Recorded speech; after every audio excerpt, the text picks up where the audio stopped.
എന്തിനാ നന്ദൂസേ അവിടെ ഒരു തുണി ചുരുട്ടി കുട്ടിയിട്ടേക്കുന്നേ? അതമ്മേ, ഞാൻ ആ കണ്ണാടി തുടച്ചിട്ട് അങ്ങോട്ട് ഇട്ടതാ. എന്നാ പിന്നെ നനച്ചവിടെ വിരിച്ചിടരുതോ? ചുരുട്ടിക്കുട്ടി ഇട്ടേക്കുക. ആ കണ്ണാടി പൊടി പിടിച്ച് കിടക്കുന്ന കണ്ടപ്പോൾ തുടച്ചതായി ഇപ്പൊ കുറ്റം. ആ, തുടയ്ക്കണം. അവനോ മുഖം നോക്കുന്ന കണ്ണാടി ഒന്ന് തുടച്ചെന്ന് പറഞ്ഞ് ഒന്നും സംഭവിക്കാൻ പോകുന്നില്ല. വേറെ പണിയൊന്നും ഇല്ലല്ലോ. എൻ്റെ കണ്ണാടി അല്ല, അമ്മയുടെ റൂമിലെ അമ്മ മുഖം നോക്കുന്ന കണ്ണാടി.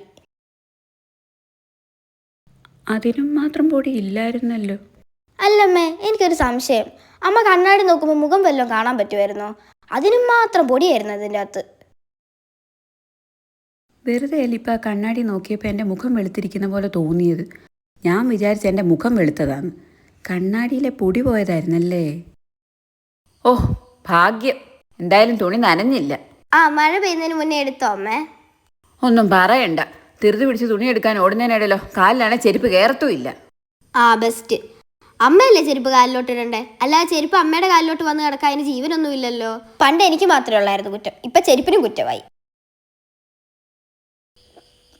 പച്ച ഏത്തയ്ക്ക ഒട്ടും പഴുത്തിട്ടില്ല.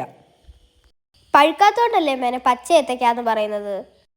എടുത്തും പോയി ഇപ്പം എന്തോ ചെയ്യാനാ, തിന്നല്ലേ പറ്റൂ. ഇത്ര ബുദ്ധിമുട്ടി അമ്മ കഴിക്കണ്ട, അവിടെ വെച്ചേക്ക്, ഞാൻ കഴിച്ചോളാം. വേണ്ട, ഞാൻ കഴിച്ചോളാം. കുറ്റം പറയുകയും ചെയ്യും, എന്നിട്ടിരുന്ന് കഴിക്കുകയും ചെയ്യും. നന്ദൂസേ, അടുത്ത ദിവസം ചിഞ്ചുവിൻ്റെ വെഡിങ് ആനിവേഴ്സറിയാ. ഒന്ന് മെസ്സേജ് ഇടാൻ ഓർമ്മിച്ചേക്കണേ, ഞാൻ ചിലപ്പോൾ മറന്നു പോകും. അയ്യോ അമ്മ, ഞാൻ ചിലപ്പോൾ മറന്നു പോകും. അമ്മ ഒരു റിമൈൻഡർ ഇട്ട് വെച്ചേക്ക്. അപ്പോൾ റിമൈൻഡർ ഇട്ട് വെക്കാം അല്ലേ? ശരി. ആ, അതാവുമ്പോൾ നമ്മൾ ഓർത്തോളുമല്ലോ. അമ്മ എന്തോ ആലോചിച്ചോണ്ടിരിക്കുന്ന? ഇപ്പൊ തന്നെ റിമൈൻഡർ ഇടല്ലേ, അമ്മ മറന്നു പോവും. അത് ശരിയാ.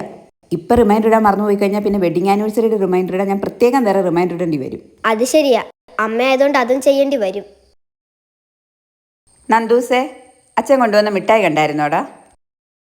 ഇതെന്താ അമ്മ ആപ്പിള് പോലെ ഇരിക്കുന്നേ?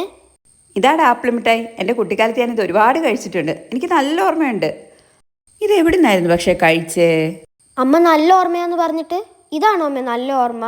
ഞങ്ങളൊക്കെ ഇതിനെ മറവിന്നാ പറയുന്നത്. ഓ, ചെരുപ്പ് ഇടാനേ വയ്യ, നല്ല വേദന. എന്തു പറ്റിടാ? കാലെവിടെങ്കിലും ഇടിച്ചോ? ഇനി ഷൂ ഇട്ടോണ്ടാന്ന് തോന്നുന്നു. അതെന്താന്നോ, ചെരുപ്പ് പോലല്ലല്ലോ ഷൂ. കാല് മുഴുവൻ കവർ ചെയ്ത് കിടക്കുകയല്ലേ, അപ്പോൾ വിരലമങ്ങിയതിൻ്റെ വേദനയായിരിക്കും. ഈ ചെരുപ്പ് പോലത്തെ ഷൂ ഉണ്ടായിരുന്നു എന്ത് നല്ലായിരുന്നല്ലേ അമ്മ? അതെങ്ങനാടാ? ഈ കാല് കവർ ചെയ്യാത്ത ചെരുപ്പ് പോലത്തെ ഷൂ. കവർ ചെയ്യാതെ കിടക്കുന്നതുകൊണ്ടല്ലേ ചെരുപ്പാകുന്നത്. കവർ ചെയ്യുന്നത് ഷൂ. അമ്മയ്ക്ക് മനസ്സിലായില്ല. അമ്മയുടെ കാലിൽ കിടക്കുന്ന പോലത്തെ കവർ ചെയ്യാത്ത ഷൂ.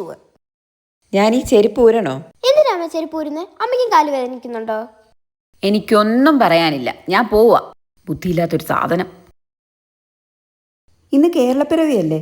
ശരിക്കും ഇന്ന് കേരളത്തിന് വേണ്ടി ഹാപ്പി ബർത്ത്ഡേ പാടി ഒരു കേക്ക് മുറിക്കേണ്ടതാ. ഓ പിന്നെ, എൻ്റെ ബർത്ത്ഡേക്ക് കേക്ക് മുറിക്കാത്ത ആളെ ഈ പറയുന്നത്. അത് മോന് കേക്ക് ഇഷ്ടമല്ലെന്ന് പറഞ്ഞോണ്ടല്ലേ? ആര് പറഞ്ഞു? മോൻ പറഞ്ഞായിരുന്നില്ലേ? ഇല്ല, അമ്മയ്ക്ക് തോന്നിയതായിരിക്കും. എന്നാ അച്ഛനായിരിക്കും പറഞ്ഞത്. ആണോ? എന്നാ അച്ഛനോടൊന്ന് ചോദിക്കണമല്ലോ. അല്ല, അതിൻ്റെ ആവശ്യമില്ല, അതിപ്പോൾ കഴിഞ്ഞു പോയില്ലേ. മതി അമ്മേ, കൂടുതൽ തള്ളണ്ട, ഞാനിവിടുന്ന് താഴെ വീഴും.